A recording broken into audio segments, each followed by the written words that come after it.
You asked for it, you waited for it, but it's finally here, the brand new Aion 7.2 tier list.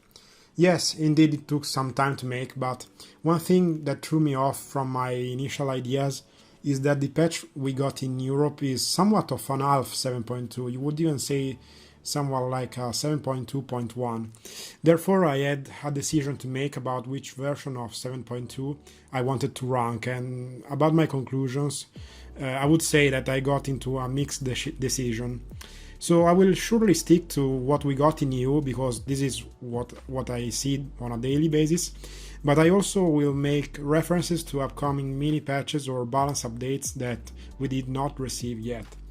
Just to be clear, the EU version only reaches the so-called balance update 13, dated by May 2019 in Korea. So we missed a lot of stuff like the nerf to laser stick rate, golden stigmas, and much more. So you see that what I'm ranking here may be very different from a full 7.2 patch in Korea. Keeping this in mind, and without further ado, as usual, let's start from the lowest ranked class and work our way up to the most OP ones. Starting from tier C, once again we find the poor sorcerer, and it is no surprise. The problem with this class seems to be very consistent at this point. It still does not do enough damage to be considered dangerous. Yes, it is still a decent dual class with all these leaps and controls, or even a good group PvP pick, but it just does not do the things that other characters do in a better way or more efficient way. Checking the balance tabs from Korea, the balance tabs 11, 12 and 13 that we were currently talking about, we find very funny stuff about the sorcerer. Starting from the damage side, for example, Korea thought that increasing flame harpoon damage by 10% would have been such a significant buff that they would have to list it as a single point. And yes, you may argue that in general some skills have been slightly buffed, like the control side with a decent buff to Sleeping Storm. However, this simply does not make the sorcerer as strong as it used to be in previous updates. But is it really all negative for this class? Perhaps not for every aspect of the gameplay. As one good point for the sorcerer is that in some specific situations the sorcerer is still very valuable, for example to focus support classes which are wearing evasion sets that seem to be very popular at this moment. And about this topic we will talk about this change of meta which led people to have more sets throughout this video many times, as the introduction of red Catalan gear made it possible for people to make multiple sets quite easily. Anyway, let's move to the next tier, tier B. For tier B, I have decided to place a couple of classes here that do not really shine if checked in their overall aspects. Some people may be surprised or even not be okay with seeing both the cleric and the bard here, but considering the precise patch that the EU has right now and the overall meta, I believe that this is the right spot for both of them. Once again, keep in mind that some classes move through the tier list very quickly just with minor patches, or even if the player has a Kaizenel form. For example, the bard is much stronger with the ultimate transformations, making it a tier A or even tier S class. But starting from the cleric, while it is still the best support class, the 7.2 update nerfed both sacrificial power and benevolence, making them passive skills effectively. Therefore, once you equip them, you are not able to activate or deactivate them as you were used before for years. Some players have found a way around this, especially with sacrificial power, and have discovered that you can play with your stigma tab open, your inventory open, and equip or unequip the stigma, but I would argue that this is not the exact best way to play a class, and it is not a good way to play your character. This insane nerf completely changed the way the cleric is played, and many players have not been very happy about it. It is no longer possible to play a mixed DPS and support role, and while I believe that some people still try to do this, it is not the optimal setup as it used to be before. Korea had already made the DPS cleric quite hard to play in previous updates, but now the problem is that with a DPS build, the cleric is barely able to heal at all. On top of that, the improved Devanian skills do not seem to be very strong as well, even if I must say that this is such a small detail that only will affect only a small amount of players that are able to get plus 15 skills. So, but that is not all, as some other key skills have been modified. For example, the saving grace is now a conditional skill that triggers under certain circumstances, like evading or resisting a skill. So you understand the frustration of cleric players at the moment, as they have had their DPS kit nerfed and their support playstyle changed. Anyway, the cleric is still the best support in the game, and I would argue that the introduction of multiple sets made it even a bit more of a defensive class compared to before. And most importantly, the cleric still has that unique gameplay and identity. Therefore, the cleric is quite low in the tier for them at the moment, but it is still a decent and quite even good class to play. Moving on to the Bard, as I already said in previous tier lists, it seems to suffer from the problem of being a class that wants to do many things, some of which it does quite well, but does not seem to shine in any of them. Therefore, it is a class with a very complete kit, but requires a decent player to be very dangerous. While the Bard still does not deal a lot of damage, even considering the buffs that it got in Balance Update 12, the Bard seems to still be a good support and annoying class. The Bard is still that one class you find in Arena and start to get frustrated with the controls and penguins, so you get CC'd and the Bard just starts healing to full HP. The Bard is a class with great potential when some minor details are adjusted. Therefore, keep in mind that in the future updates, the Bard will skyrocket to OP ranks very easily, for example with the introduction of Golden Stigmas and the one-shot meta. I believe that this class is able to reach even now with the correct tier setup and ultimate form the tier S. However, it is still a big if and a big condition. Therefore, as of now, considering the average Bard you may encounter in EU, the Bard makes it only to tier B. Going up to tier A, the first class I want to talk about is the Templar. As I have predicted in the past tier lists, the Templar is in a very good position now, as it is a class which benefits incredibly from gear. What I mean by that is that the Templar is yet again another character that with the correct gear setup or even multiple gears becomes almost OP.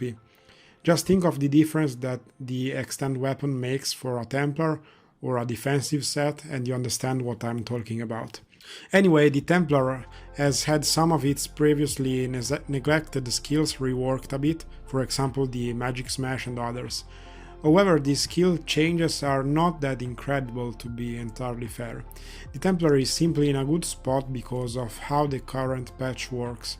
It is among the top counters for the Painter, it is in a very good position at supporting the group, and now even deals good damage. The natural counter of the Templar, the Cleric of course, is at the moment in a nerfed position, making this class very good in Arena as well.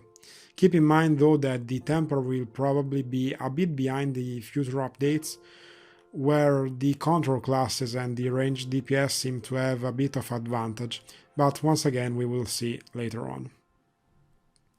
Moving on to the next class, I've placed the AT here, and I must say that it is probably in the lowest end of the tier A, but as we will see, it is not bound to stay here for much time. The AT received mixed updates this patch by Korea, making it quite an unstable class from a certain perspective. Some random resists were removed and immediately placed back, the damage was first lowered and then increased again, making it a bit of a mess to track or even to track down everything. I think one of the reasons is that the Ethertech seems to be quite unpopular, and so the developer pushes huge buffs out to then take them back to try to win a few players. Anyway, the AT is one of the few classes not able to swap its entire gear during fights. Therefore, in a patch with everyone having multiple sets, this seems to be a bit of a problem. That said, the Aethertech is still incredibly good at AoE DPS, probably still better than Gladiator, and the ranged laser skills and Idiom Blow are still its signature OP skills that can easily burst you down in a couple of seconds. Soon enough this will be even worse or better, depending on which side you are on, with the upcoming Holy Devanion skills, as the AT will get what I believe is one of the strongest activable buffs of the update. But for now the AT is in a quite okay spot, yet not incredibly strong. The next class I want to briefly discuss is the Chanter. Now, the Chanter is the perfect example of a class that with different sets becomes incredibly annoying. The Chanter is still a very good stun machine and a good PvP DPS, though it does not have insane burst, but most importantly it is now able to wear a cheap healing boost gear or resist gear or whatever, and with the correct stigma setup heal very well with just a couple of clicks, unlike the Cleric, for example, that is now suffering from the previous nerfs that I've spoken about. The Chanter is very similar in this sense to the Bard, but I believe that some core skills of the Chanter are still better than what the Bard has to offer, like Elemental Screen or Word of Weakness. Anyway, I believe that one of the main changes of the patch was the reduction of the cooldown of Blessing of Wind, but most importantly, for the few lucky ones, I think the Chanter has some of the best improved Devanion skills. For example, the improved recovery spell are both very good. Like the Templar, I believe that the Chanter will not be in a very good spot in a few patches, but I think the ability of the Chanter to self-dispel controls will be very useful in the next updates, even for group PvP. That said, the Chanter is not the number one DPS class or the best healer at the moment, therefore it does not make it to tier S like 6.2 patch, for example. In my opinion, it seems like that NCSoft saw that the overhealing meta started to get a bit annoying for people and stopped some classes from following that kind of path. But this is a complex topic to discuss. Finally, the last class I've placed in this tier A is the Ranger. Now, if you are wondering if the Ranger is bad, my immediate answer is no, don't worry, the Ranger is still very good. However, the issue with the Ranger is that other classes do quite well what it does, or even better, though the Ranger has managed to maintain its gameplay identity even for this patch. What I mean by that is, you will still expect a Ranger to throw the good old sleep arrow, to use traps to silence you, and so on. The Ranger has received some minor buffs to both its damage side and control side, with some traps being a bit buffed, but just minor details. And one more interesting note perhaps is that the Ranger also had some changes to the range of some skills, like for example Lightning Arrow. So rest assured your class is still very good. However, the Ranger did not benefit much from the changes in the meta of multiple gears.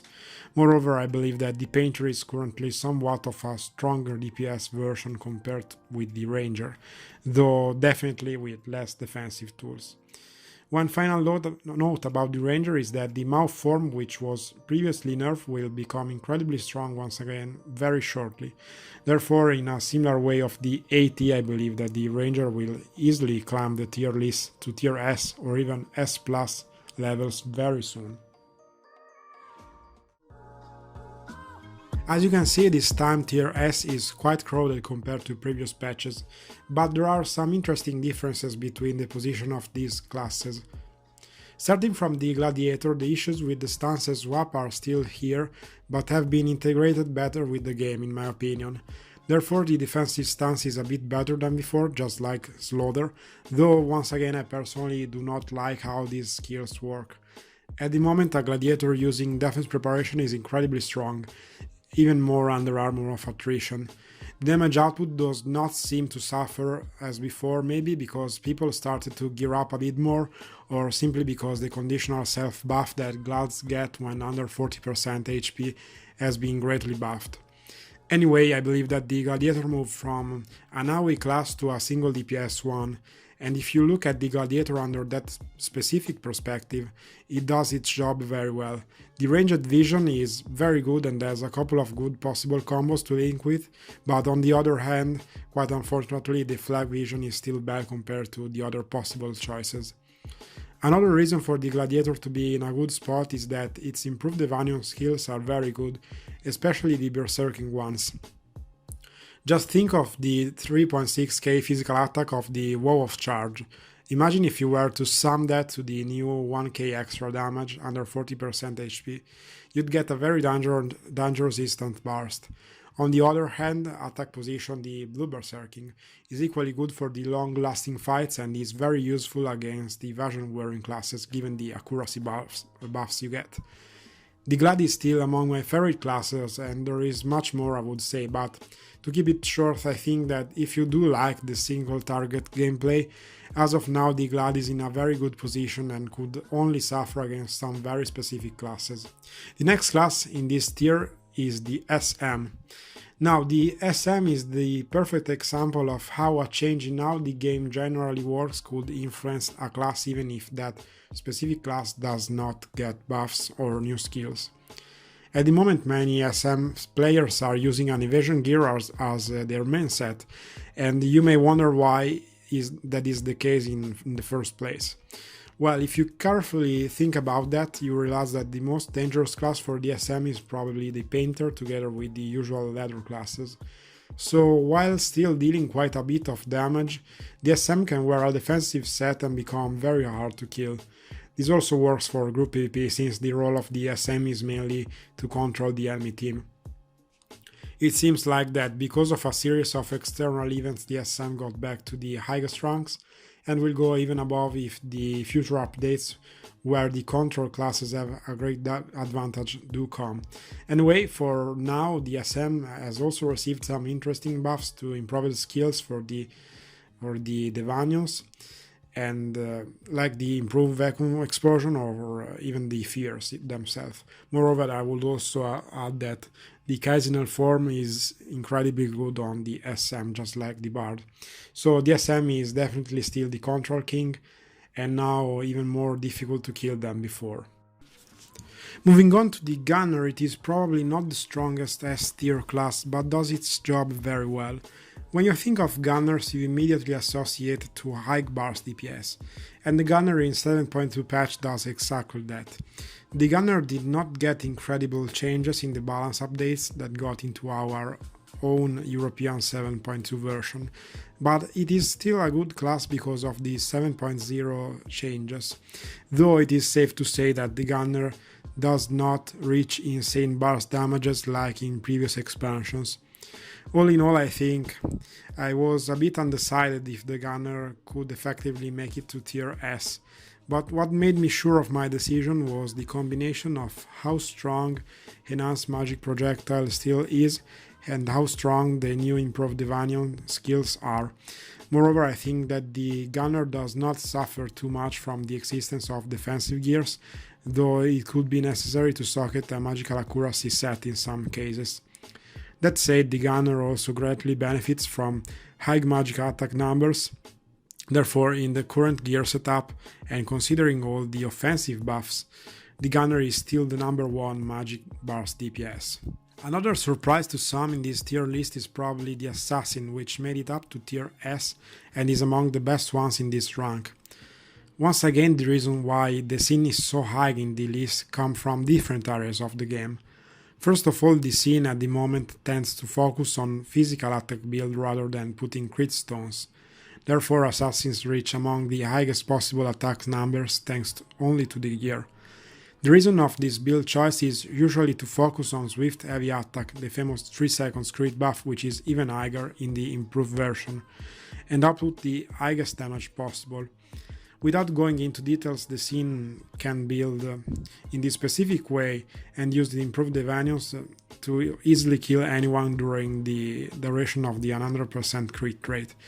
But that is not all, since the Assassin has a very complete kit and does not usually need specific gear to face enemies wearing evasion or magic resist sets. This is of course thanks to out of accuracy but also this layer form. Now, speaking of the balance updates, the assassin has got buffs to the damage of runes and some minor defensive buffs, and the general feeling is that the assassin is, as it is right now, has a very good DPS kit and some good defensive tools. It also seems to benefit from itemization and can even be very interesting to play with extendable weapons. Finally, it is no surprise to see the painter up here, and I'm sure some of you may have even seen my one-shot clip here or on twitch.tv. Even if we do know that some nerfs are coming, especially for the lasers, the painter seems to be in a position where that would not even matter that much. The current Stigma setup includes Work Destruction, which as it is right now is probably among the strongest skills in the game, though it requires a certain combo setup to work. In terms of nerfs, the laser damage got a great nerf already, making it almost impossible to crit.